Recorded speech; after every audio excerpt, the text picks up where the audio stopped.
Welcome to Tires Talk, ladies and gentlemen. Today is September the 26th, 2024. We're going to be talking about AEW's because we found out who's going to be the number one contender to the world title, Darby Allin or Jon Moxley.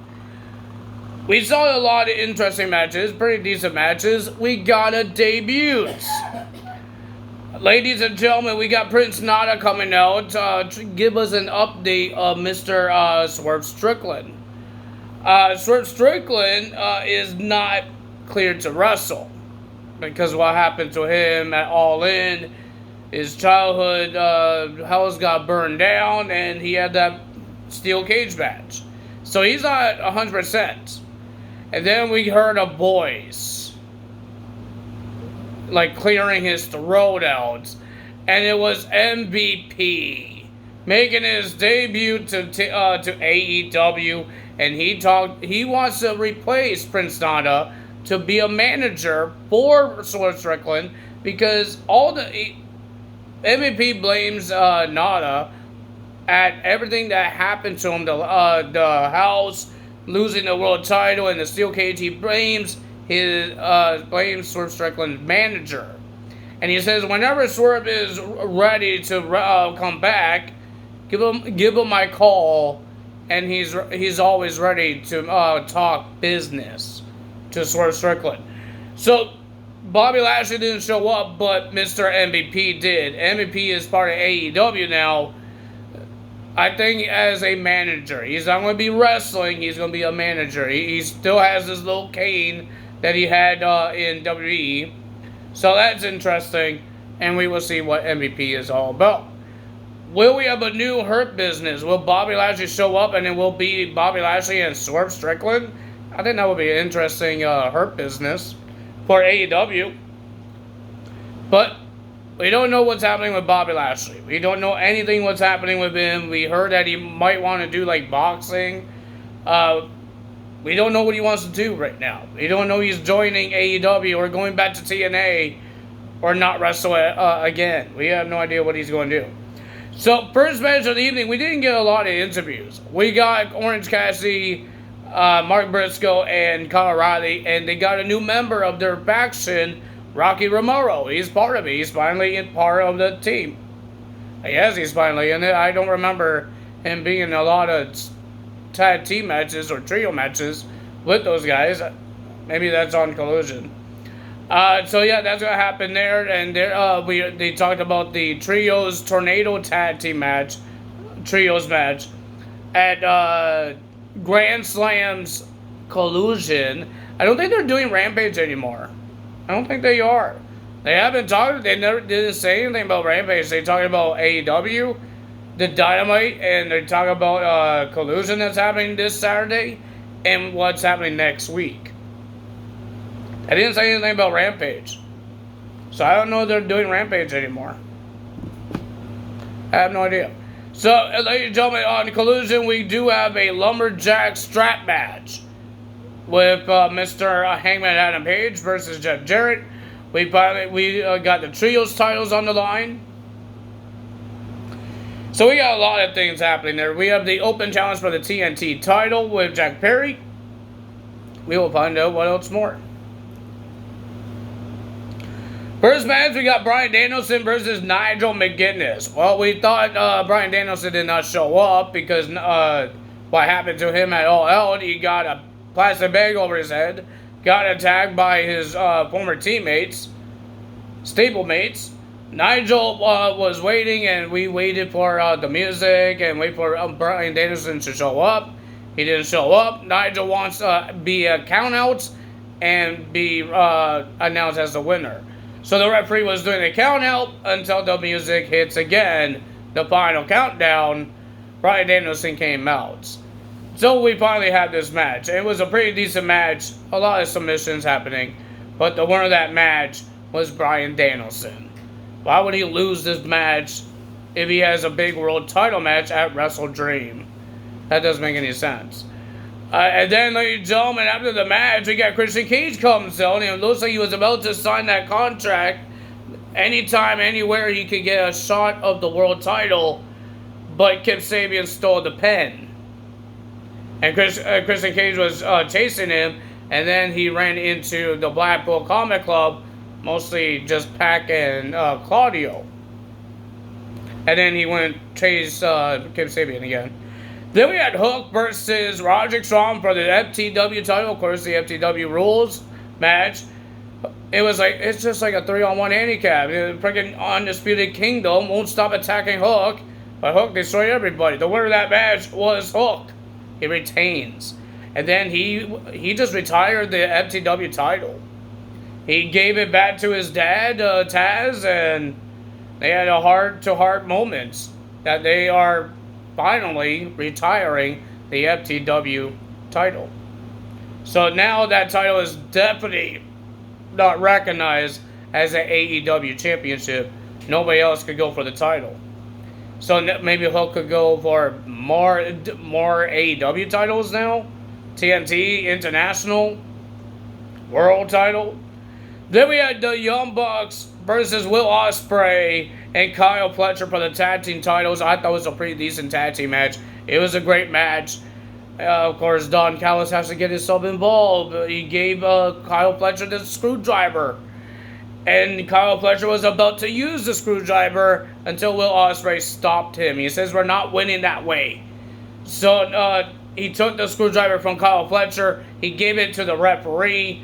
And then the Young Bucks used their cheating ways by using the tag team belts on both Kyle Fletcher and Will Ospreay to win and retain the tag team titles. I think we're going to have a rivalry between Kyle Fletcher and Will Ospreay after Will Ospreay faces Ricochet. Or Kyle Fletcher could cost him the match. Or attack him after the match. Anything could happen. Don Callis could get in his head. Then we have Mariah May versus Yuka for the women's title. It was an okay match. The winner of that match was Mariah May. And then Mariah May was about to attack Yuka with the championship until Will Nightingale came out and started screaming at Mariah May. Mariah May attacked Will Nightingale. And Mina showed up and she's not happy with what Mariah May did. She was screaming. And Mariah May was just celebrating. It was a weird thing at the end. I don't know what Yuka was doing. She was trying to chase Mariah May out. I have no idea. It was just weird. And then we got Jon Moxley versus Darby Allin. Jon Moxley was just trying to destroy Darby Allin. The guy was bleeding out his mouth.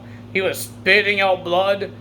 They ripped the mats off the outside of the ring and showed the cement that looks like wood.